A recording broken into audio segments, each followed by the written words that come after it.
كلنا كنعرفوا بان المغرب عنده لقب افريقي وحيد واللي ربحوه في اثيوبيا سنه 1976. ولكن واش كنعرفوا القصه كامله ديال هذا اللقب الافريقي؟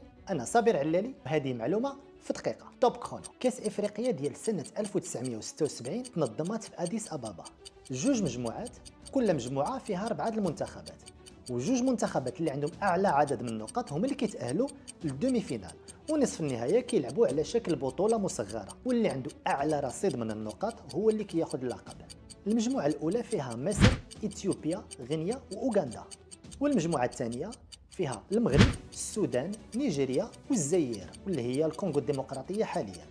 في المجموعه الاولى تاهل المغرب ونيجيريا، المجموعه الثانيه تاهلت مصر وغينيا.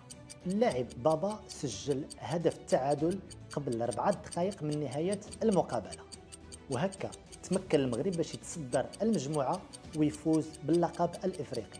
سجل المغرب هدف التعادل وانتهت المقابلة، وكان هذا هو أول لقب إفريقي للمنتخب الوطني أسود الأطلس. كنتمنى يكون اللقب الثاني للمنتخب المغربي.